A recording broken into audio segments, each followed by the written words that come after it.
Baie hartlik welkom by die program Sout van die Aarde en soos altyd is dit vir my heerlik om saam met jou te kuier in hierdie program. Die doel van die program natuurlik om jou bekend te stel aan mense wat 'n verskil maak in die gemeenskap en ek het natuurlik vandag ook so iemand by my en luister gerus na wat sy doen.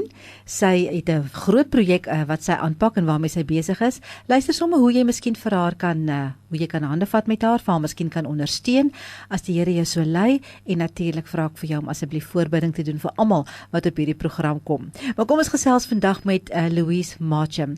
Hallo Louise, baie welkom by Radio Tygerberg. Thank you, Ingrid. It's great to be here. En ek het vir haar gesê sy kan die Engels doen en doen ek vandag die Afrikaans. Goed Louise, kom ons begin sommer reg by die begin. Jou ministry se naam is of jou organisasie naam is Forgiven Ministries.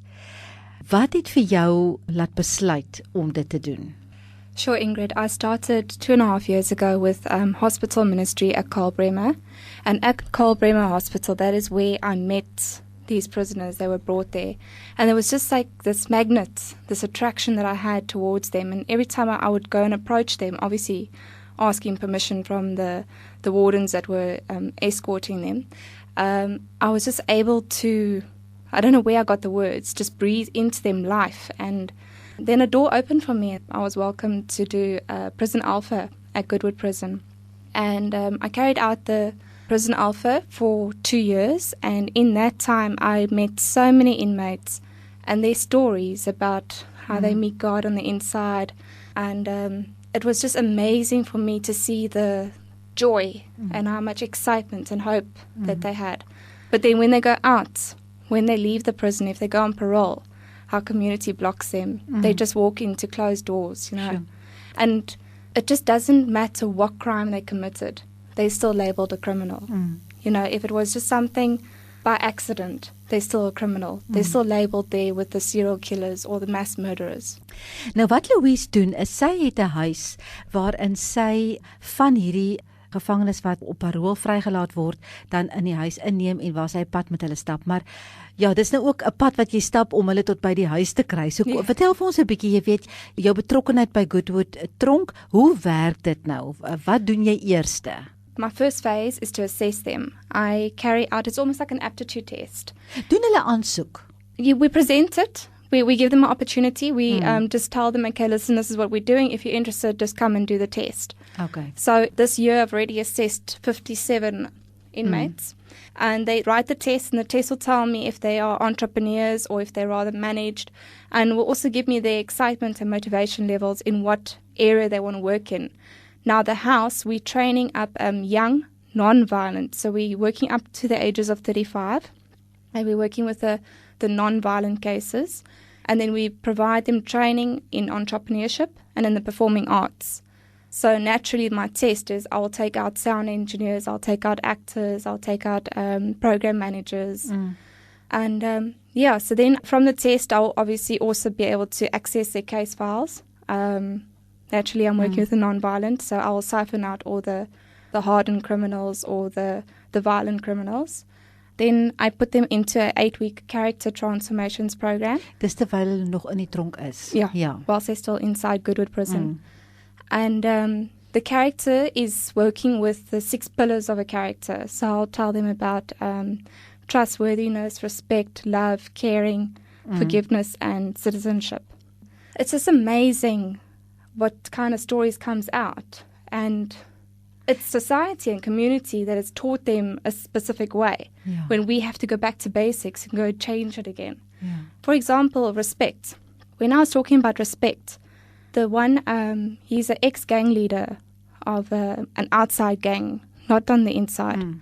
And he said to me, sister, when I was growing up on the flats and I went into a shebeen, and when the gangs enter the shebeen, everybody else moves out of their way and gives him the seat. And he said, sister, I wanted that type of respect. So I became a gang member to get that type of respect. And when I said to him, but, you know, because I was in an armed robbery in 2003 with my dad, I dropped to the floor out of fear for those guys, not because I respected them. And then it was just like this light bulb that went on in his head. So it's just... Dis wat hy ken, nê? Ja. Ja. Sjoe. Vind jy dat wanneer jy met hulle begin werk en hulle net daai aanvaarding begin kry om behandel te word soos enige ander persoon dat dit vir hulle 'n verskil maak? Dit maak 'n groot verskil. Hulle skryf vir my briewe en meestelik van die briewe begin met "Thank you for treating me like a human being." Sure. And that is beyond me. You know, I said to you I was in an armed robbery. A lot of things happened to me too. So I've been a victim of many types of crimes. And I know how it feels to have hatred and bitterness and resentment. But Ingrid, it costs us taxpayers 135 Rand a day, a inmate, and that is just for food. That is breakfast, lunch, and supper. That is excluding medical bills. That is excluding the soap that they use to wash themselves, the soap that they use, the laundry. So you can imagine what it's costing us just to keep them locked up. And just a matter of interest, it's not imprisonment that's the punishment anymore. Those days are long gone. You know, a prison is not a prison. That's why we call it a correctional center. We try and provide them. You heard that the government is trying to give them more education. Yes, I've heard that, ja. Almal wat nie kan lees of skryf nie, gaan geleer word om te lees en skryf. Ek dink is wonderlik. Maar dis 'n groot probleem met die gangs. Die gangs wil nie hê dat hulle the gang members be educated. You know, and this year they're celebrating 200 years. Sure. They were founded in 1813. Really? Luister, nou het jy hierdie klomp inmates wat jy nou deur hierdie karaktertraining sit. Goed, as dit afgehandel is, uit die aard van die saak, jy het 'n huis, jy het net soveel plek in die huis, jy kan net met soveel mense 'n pad stap. Hoe kies jy nou uit daai groep uit die regte mense? Okay, so that's now spending 8 weeks with the people.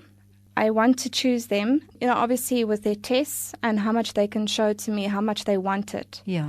I obviously want to see talent. So in that time period, I will have them write stories and put them forth, you know.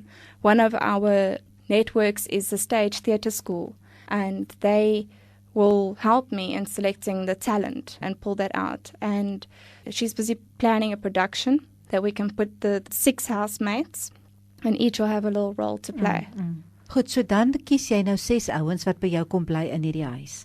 Hoe werk dit nou? Nou, hulle word uitgelaat op parole. Waar is die huis? It's in Bellville, Lumar Bellville, yes. Goed, nou kom bly hulle in die huis. Hoe werk dinge nou daar? Is daar iemand wat toesig hou? Is daar iemand wat